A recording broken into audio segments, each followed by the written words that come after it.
People, deluded, I'm back again.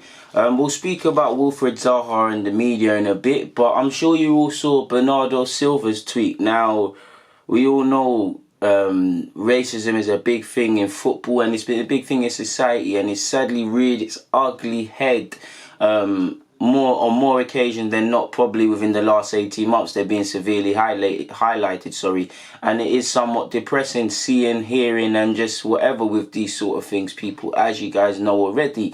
Now, Bernardo Silva, obviously him and Mendy are good friends. I can't say best friends because I don't know them, but they're good friends. They're always joking at City. Bernardo Silva seems to be cool with a lot of players, in particular a number of black players as well.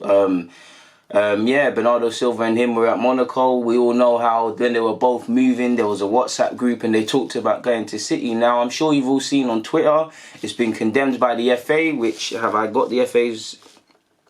so we'll click on that link. It's been condemned by Kick Out and the FA. For those who don't know or who have been completely unaware to what's been going on, Bernardo Silva was having a bit of banter with Mendy, in which you saw a crop picture with a picture of Mendy as a child, Benjamin Mendy as a child, and I don't know actually what the cartoon character is, but it's a black guy, it's a little black kid or black person, big lips, and we all know the typical connotations that go with mocking black features. It did appear like that. Now, do I think Bernardo Silva is racist? No. Do I actually think this... I do think there's a fine line between banter and racial banter. And you lot know me. Nobody can tell me I don't speak on these racist things all the time.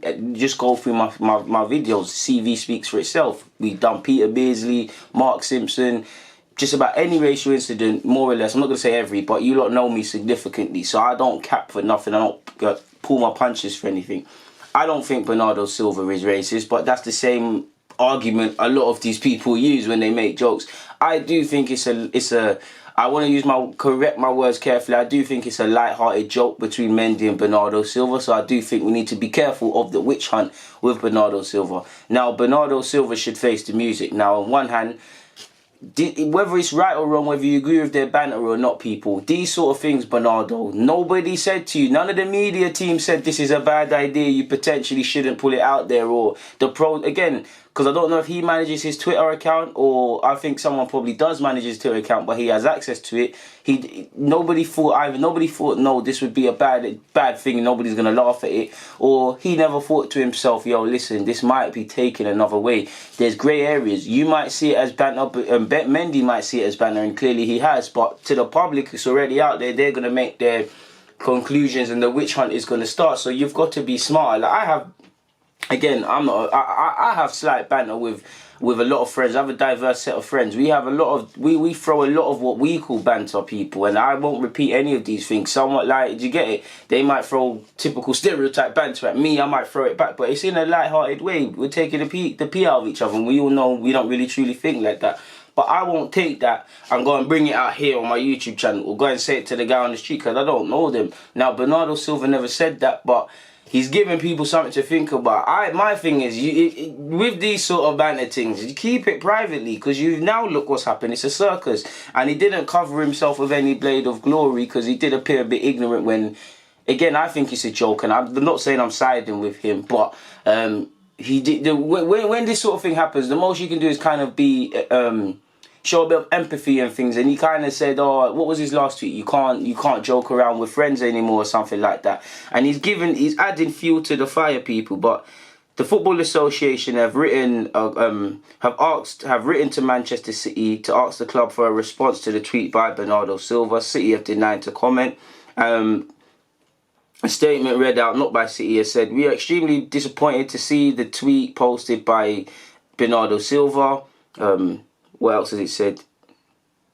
Kick It Out went on to say, racist stereotypes are never acceptable as banter, and we're shocked that someone who is a role model to millions has failed to understand the discriminatory nature of his post. the FA have been notified, and we believe that retrospective action should be taken, including mandatory education, which is vital to change offensive behaviour like this. Now, people, I don't like racist banter, but I think that one is banter. And again, this is the same logic a lot of other people use. I think it's banter between friends, similar to what some other people did.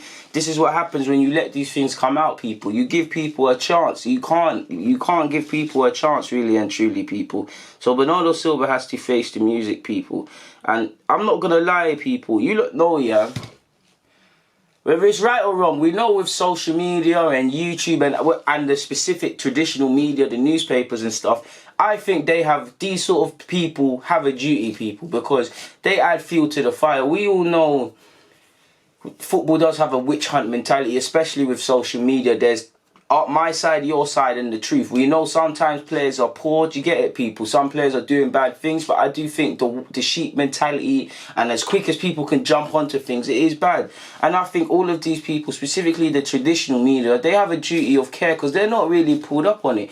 We've been knowing the media damage lives, people. When you read any article, at the top it says the journalist's name.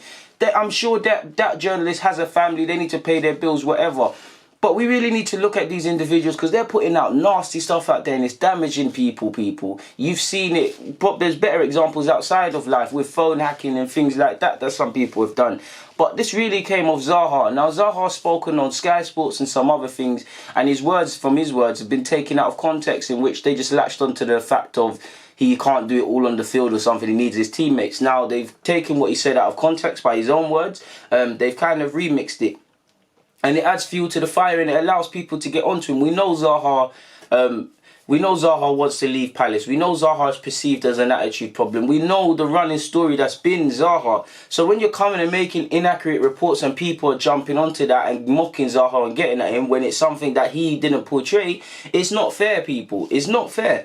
We need to really start pulling up the media for the stuff they do. Like I said, the specific journalists, whenever you read an article, because it's damaging. They have a duty of care with the witch hunt mentality, with the social media abuse.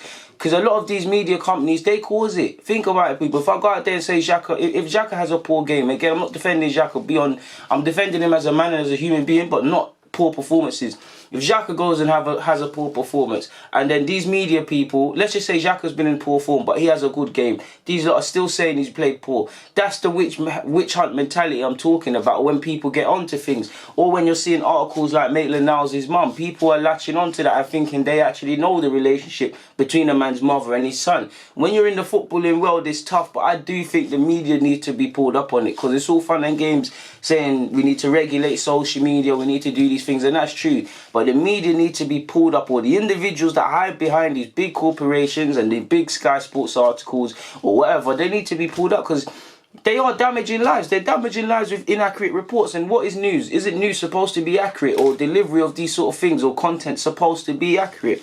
It is what it is, people, man. But I just find it disgusting personally, but it is what it is, man. I just feel the media really have to be held accountable, because they are damaging life. When we talk about social, we always talk of, apologies, people, my alarm.